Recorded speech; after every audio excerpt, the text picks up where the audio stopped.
شكرا يا ربي شكرا هديت قلبي شكرا نورت دربي شكرا. السلام عليكم ورحمة الله تعالى وبركاته. கண்ணிமிக்க பெரியோர்களே, சன்னிமிக்க சகோதரர்களே, நம் வாழ்க்கையில் எவ்வளவு முன்னேறி இருக்கிறோம் என்பதை கொஞ்சம் திரும்பி பார்த்தால் நம்முடைய முன்னோர்களுடைய வாழ்க்கை அமைப்புகள், பழக்க வழக்கங்கள், பண்பாடு, கலாச்சாரம் எப்படி இருந்தது? இப்பொழுது நம்முடைய ஆடை அணிகலன், உணவு முறை, இருப்பிடம், தொழில், பண்பு, கலாச்சாரம், பண்பாடு இதுவெல்லாம் எப்படி மாறி இருக்கிறது என்பதை கொஞ்சம் பரிசீலனை செய்து பார்த்தால் நம்முடைய முன்னோர்களை விட நாம் முன்னேறி இருக்கிறோம் என்று சொல்வோம். ஆனால் உண்மையாகவே இப்படி சொல்வது ஒரு நகைப்புக்குரிய ஒரு செய்தி. உண்மையாகவே சொல்ல போனால் இந்த உலகத்திலேயே இதைவிட மிகப்பெரிய காமெடி வேறு எதுவுமே இருக்காது. ஏனென்றால் 2018ஆம் ஆண்டில் இருக்கக்கூடிய நாம் சிந்தித்து பார்ப்போம். நம்முடைய முன்னோர்களில் நம்முடைய தாயின் தாய், அவர்களுடைய தாயுடைய காலத்திலே, நம்முடைய மூதாதை பாட்டிகளுடைய காலத்திலே வெளியிலே பெண்கள் வருவதற்கு தயங்குவார்கள். அப்படி ஒரு காலம் இருந்தது.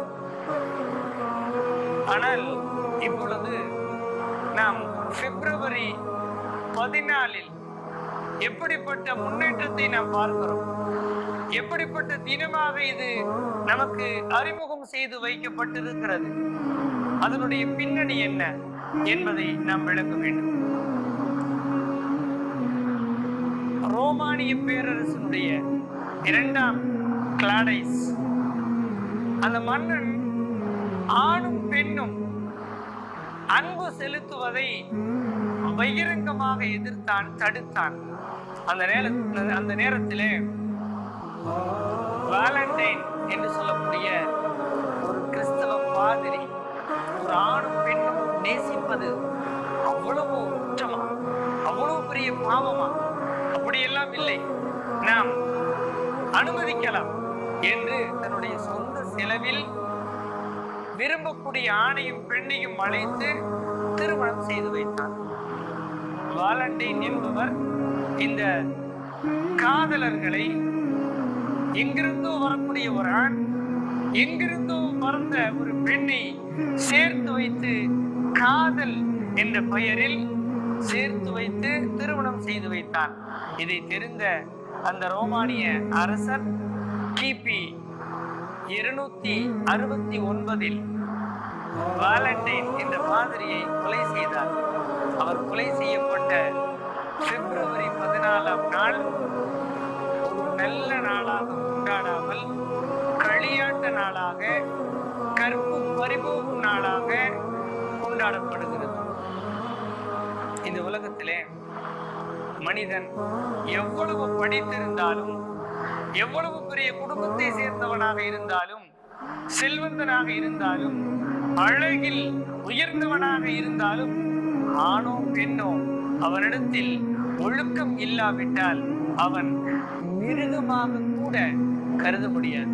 காரணம் என்னவென்றால், ஒழுக்கம் ஒரு மனிதனுக்கு மிக முக்கியமான விஷயம். ஒரு கல்வி கலாசாலைக்கு அனுப்புகிறோம். 3 விஷயங்களுடைய நம்பிக்கையின் பெயரில் அவரை அனுப்புகிறோம். ஒரு ஆண் குழந்தையோ பெண் குழந்தையோ ஒரு கல்வி கலாசாலைக்கு அனுப்புகிறோம். 3 விஷயங்கள் அந்த குழந்தைக்கு கிடைக்க வேண்டும் என்று நினைக்கிறோம். ஒன்று, முதல் விஷயம் ஒழுக்கம். 2வது கல்வி. 3வது பாதுகாப்பு. தான் அனுப்புகிற நம்முடைய குழந்தை பாதுகாப்போடு கல்வியும் ஒழுக்கமும் படித்து திரும்ப வேண்டும் என்று அனுப்புகிறோம். ஆனால் நாம் படிக்கின்ற செய்தி என்ன?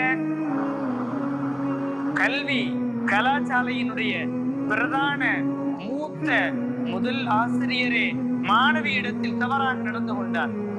செய்தி படித்துக் கொண்டே இருக்கிறோம். ஒரு ஆணும் பெண்ணும் எத்தனை தூரத்தில் இடைவேளையில் தன்னை வைத்துக் கொள்ள வேண்டும் என்று இஸ்லாம் சொல்லுகிறது. சூரத் 100 என்ற அத்தியாயத்திலே ஏதோ பெண்கள் தான் தவறு செய்வதாக மீடியாக்கள் உயர்த்தி பிடித்து நிற்கிறது. ஆனால் உண்மையாகவே குர்ஆன் என்ற வேதம் சொல்லுகிறது, நபியே நீங்கள் சொல்லுங்கள், ஆண்களாக இருந்தாலும் சரி, அதை தொடர்ந்து அடுத்த வசனத்திலே பெண்களாக இருந்தாலும் சரி தங்களுடைய பார்வையை தாழ்த்திக் கொள்ளட்டும். நேரெடுத்து ஒரு அந்நிய ஆணை ஒரு பெண்ணும் அந்நிய பெண்ணை ஒரு ஆணும் பார்த்து கூட வேண்டாம் என்று சொல்லுகிறது. காதலிப்பது எங்கே?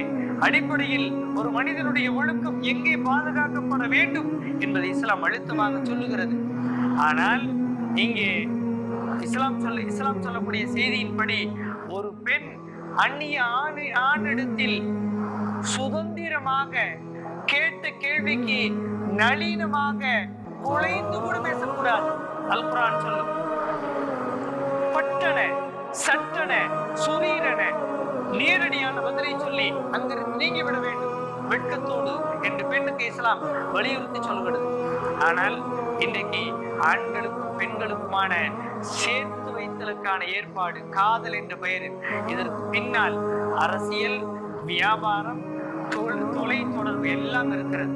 வியாபார கண்ணோட்டத்தோடு இந்த பிப்ரவரி 14 காதலர் தினம் என்று தூக்கி பிடிக்கிறார்கள். இந்த நாளையிலே கிட்டத்தட்ட 3600 கோடி ரூபாய்க்கு காதலர் கார்டு மாத்திரம் வியாபாரம் நடக்கிறது உலகத்தில். இது அல்லாமல் அன்பளிப்புகள் பரிமாறிக்கொள்ளப்படுகிறது, இது வியாபாரம். இதற்கு பிறகு நடக்கக்கூடிய அத்தனை பரிமாற்றங்களும் வியாபாரமாக பார்க்கப்படுகிறது. கடைசியில் ஒரு ஆணுடைய ஒழுக்கமும் ஒரு பெண்ணுடைய ஒழுக்கமும் சீரழிக்கப்படுகிறது. நாம் சொல்வோம், ஒரு ஆணுக்கும் பெண்ணுக்குமான ஒழுக்கம்தான் ஒரு சமுதாயத்திற்கான சிறந்த வாழ்க்கை. எப்பொழுது ஒழுக்கம் போய்விடுமோ, குடும்பமாக இருந்தாலும் சரி, சமூகமாக இருந்தாலும் சரி, ஒழுக்கம் இல்லாத குடும்பமோ ஒழுக்கம் இல்லாத சமூகமோ ஒரு சிறந்த வாழ்க்கையை வாழ முடியாது. எனவே நம்மை கற்காலத்திற்கே, ஆடை இல்லாத காலத்திற்கே இந்த பிப்ரவரி 14 நம்மை தள்ளுகிறது. ஆனால் உண்மையாகவே நாம் முன்னேற வேண்டும், முன்னேறி செல்ல வேண்டும் என்று உண்மையாக விரும்பினால் இது போன்ற காதலர் தினம் என்ற களிசடையை தூக்கி எறிந்துவிட்டு ஒழுக்கத்தோடு பண்பாட்டோடு நம்முடைய முன்னோர்கள் கற்றுக் கொடுத்த நல்ல விஷயங்களோடு நம்முடைய வாழ்க்கையை வாழ்ந்து முடிக்க வேண்டும். அத்தகைய வாய்ப்பை அல்லாஹ் நம் எல்லோருக்கும் தந்து அருள் புரிவானாக. அல்ஹம்துலில்லாஹி ரப்பில் ஆலமீன். அஸ்ஸலாமு அலைக்கும் வரஹ்மத்துல்லாஹி வபரகாத்துஹு.